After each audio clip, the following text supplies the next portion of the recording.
현대차 보통주 1주당 8,400원 결산 배당 결정. 현대자동차는 보통주 1주당 8,400원의 현금 배당을 결정했다고 25일 밝혔다. 종류주 1주당 배당금은 8,500원이다. 이로써 지난해 현대차는 연간 총 배당금은 보통주 기준 총 11,400원으로 결산됐다.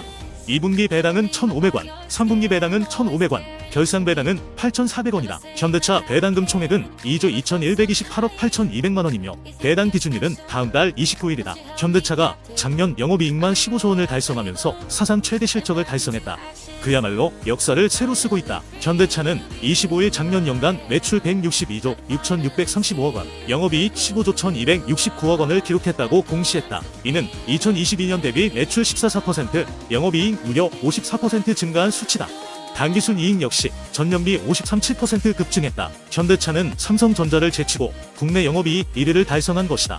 삼성전자 영업이익 전망치를 3배 정도 수준이다. 현대차와 기아차의 영업이익을 합칠 경우 27조 원에 달하는 것으로 추정된다. 기아 역시 새 회계 기준 도입 후 최대 실적으로 사상 처음으로 매출액 100조 원, 영업이익 10조 원을 훌쩍 뛰어넘을 전망이다. 남주신 교보증권연구원은 연간 최대 실적을 기록하면서 사상 첫 영업이익 15조 원 돌파했다면서 특히 지역 믹스 개선과 차종 믹스 개선으로 마진 상승에 실적을 견인한 주요인이라고 설명했다. 장문수 현대차증권 연구원 역시 현대차와 기아의 고실적은 북미 수출 등 차량 판매 증가와 친환경차, 제네시스 레저용 차량 등 고부가 가치 차량 판매 호조에 기인한 것이라고 분석했다. 한편 작년 현대차와 기아의 글로벌 판매 대수는 총 730만 2천 대로 2022년에 이어 빅3 진입이 확실시된다. KTNG의 사회이사 초호화 해외 출장의 논란이 일파만파 확산되고 있다. 25일 업계에 따르면 KTNG 사회이사는 지난 2022년부터 매년 일주일 기간으로 해외 사업장 감찰이나 연수에 명목 출장을 다녀왔다. 문제는 이들 사회이사들이 업무와 무관한 초호화 해외 출장을 다녔다는 비판이다. 이들은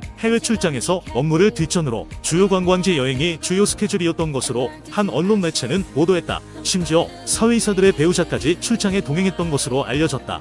사회이사란 대주주와 사내 경영진을 감시 견제하기 위해 만들어진 제도다. 하지만 이들 사회이사는 본분을 잊고 여행만 다녔던 것으로 전해진다. KTNG는 알파경제의 해외 판매량이 국내 판매량을 넘어서 지난해 기준 전체 판매량 대비 해외 판매 비중이 약 60%에 달하다면서 130여 개국에 진출해 있는 글로벌 기업이다이라고 말했다. 그러면서 지난해 회사는 글로벌 톱티어 도약의 미래 비전을 밝히는 등 해외 사업에 역량을 집중하고 있다고 설명했다. 특히 해외 출장은 해외 사업에 대한 이해와 전문성 제고를 위한 것으로 규정대로 관련 업무 수행을 지원했다고 주장했다. KTNG는 사회이사는 회사의 사업에 도움이 될 글로벌 인사이트 발굴을 위해 현지 시장과 생산시설 방문, 해외 전문가 미팅, 신사업 후보군 도찰 등을 목적으로 해외법인뿐 아니라 주요 시장을 대상으로 연 1회 7일 이내로 해외 출장을 실시하고 있다고 논란에 대해 해명했다. 또 1인 평균 680만원 수준으로 보도에 언급된 일부 사례는 지난 2012년, 2014년 사안으로 현직 사회이사와는 전혀 무관하다고 선을 그었다. 한편 시민단체들은 회사의 경영을 관리 감독해야 할 사회이사가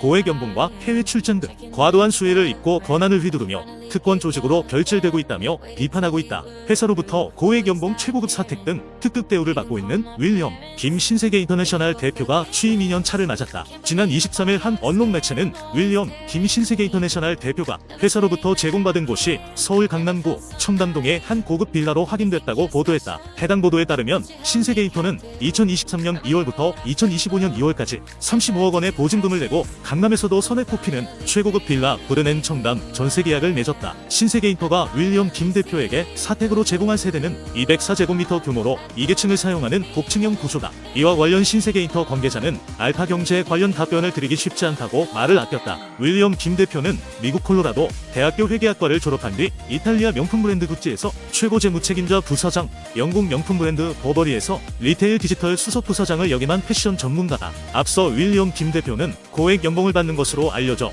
화제를 모으기도 했다. 윌리엄 김 대표는 지난해 상반기 신세계 인터내셔널에서 급여 10억 2,800만원, 상여 1억 8,300만원 등 보수 12억 5,100만원을 받았다. 신세계에서도 디지털 전략 관련 업무를 맡으며 급여 6억 원, 상여 1억 300만원 등 7억 300만원 등을 합하면 약 19억 5,400만원을 받았다. 이는 정용진 신세계그룹 부회장과 정유경 신세계 총괄사장의 이마트와 신세계에서 각각 받은 17억 8천만원, 17억 7,400만원보다 많은 액수다. 하지만 고액 연봉과 달리 윌리엄 김 총괄 대표의 지난 1년 성적표는 낙제점이다. 신세계그룹이 공개한 3분기 경영실적에 따르면 신세계인터는 매출액이 18.5% 감소한 3,158억 원에 그쳤다.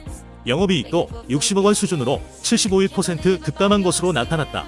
그야말로 처참한 수준이다. 이에 신세계이터 관계자는 지난해는 그 전년도 역기조 때문에 실적이 부진했고 업황 자체도 패션업체 전반이 힘들었다며 첫 해는 조직 재정비 및 방향성을 제시하는 기간일 뿐 첫 해부터 실적이 안 나왔다고 문제가 있다고 보기는 어렵다고 해명했다. 신세계이터는 작년과 달리 올해 실적이 개선될 것으로 기대했다. 그는 작년에 11개 브랜드가 신규로 들어왔고 가장 논란이 됐던 셀린느 역시 지난해 실적에 영향을 미쳤지만 올해부터는 셀린느에 대한 여파는 없을 것으로 보인다며 신규 브랜드 론칭 후 사업을 키워나가면서 이익이나 매출에 기여할 것으로 기대한다고 밝혔다. 아울러 신규 브랜드들의 시장 안착 후 인지도가 높아지면 매출에 반영이 될 것이라며 올해도 성장 가능성 높은 수익 브랜드들을 계속해서 도입하면서 자체 브랜드들을 키워 해외 진출을 진행하고 있다.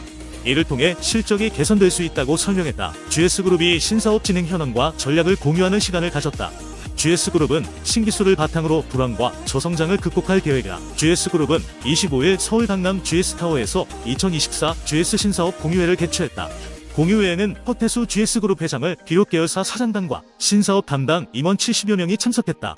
계열사들은 이번 행사에서 신사업 영역별 신기술과 기존 사업 역량을 결합하는 방안을 잇따라 발표했다. 산업바이오 영역에서는 GS의 바이오 신기술 투자를 GS칼텍스 등 기존 사업 역량과 결합해 신사업으로 구체화하는 사례가 집중 조명됐다. 산업바이오는 바이오 기술을 활용해 석유화학 제품의 대체 물질을 개발하는 분야다. 질병 치료 목적의 의약품 개발에 해당하는 레드바이오와 대비해 화이트바이오라고도 불린다. GS그룹이 추진하고 있는 신사업 포트폴리오를 사업 확장과 사업 초 기육성, 투자와 탐색 등 3단계로 구분의 단계별 사업화 전략을 제시하기도 했다. 사업 확장 단계는 초기 투자와 실증을 거친 신기술을 기존 사업 역량과 결합, 소규모 사업화 테스트를 마친 경우다. 산업바이오와 순환경제, EV 충전 영역이 여기에 해당된다. 사업 초 기육성 단계는 유망한 기술을 유의미한 사업으로 구체화한다. 데이터 기술을 활용해 전력 효율을 극대화하는 가상 발전소 영역이 대표적이다. 투자와 탐색 단계는 산업의 패러다임을 바꿀 수 있는 새로운 기술과 시도에 투자한다. 탄소 포집 활용 저장, 뉴에너지 등이 사례다. 허 회장은 불황과 저성장을 극복할 열쇠는 신기술이라며 사업 역량과 신기술을 결합하는 시도를 멈추지 말아야 한다고 강조했다. 중국 중앙은행이 은행의 지급 준비율을 인하하면서 추가 지원 체계 가능성을 시사하자 중국 증시가 반등했습니다. 이러한 조치는 특히 부동산 부문의 경기 부진과 규제 우려로 중국 증시에서 빠져나갔던 투자자들에게 다소 안도감을 주었습니다. 상하이와 선전증권거래소의 대형 상장사를 추적하는 CSI 300 지수는 1% 이상 상승하여 연초 대비 손실폭을 약 3%로 줄였습니다. 최근의 매도세에도 불구하고 이번 주에는 일부 전술적 매수 및 쇼커버링이 관찰되었습니다. 투자자들은 이제 유럽 중앙은행 정책회의에서 크리스틴 라가르드 ECB 총재가 잠재적 금리 인하 시기에 대한 질문에 답할 것으로 예상되는 가운데 관심을 돌리고 있습니다. ECB의 12월 회의록에 따르면 금리 인하에 대한 시장의 기대에 반하는 발언이 나왔습니다. 현재 시장은 빠르면 4월에 금리 인하를 예상하고 있지만 최근 몇 주 동안 기대치를 조정하고 있습니다. ECB 회의를 앞두고 유로화는 1,879달러로 안정세를 유지했습니다. 투자자들은 여러 주요 기업의 실적 발표도 기대하고 있습니다. 명품 대기업인 LVMH는 경쟁사인 중국 리치몬트의 판매 호조에 힘입어 실적을 발표할 예정입니다. 미국에서는 넷플릭스의 주가가 상당한 가입자 증가로 인해 11% 상승했습니다. 뉴욕 증권거래소 IBM의 주가는 애널리스트들의 예상치를 뛰어넘는 실적을 예상한 후 시간외 거래에서 8% 이상 상승했습니다. 반대로 테슬라의 주가는 나스닥 7라는 실적이 기대에 미치지 못하면서 6% 하락했습니다.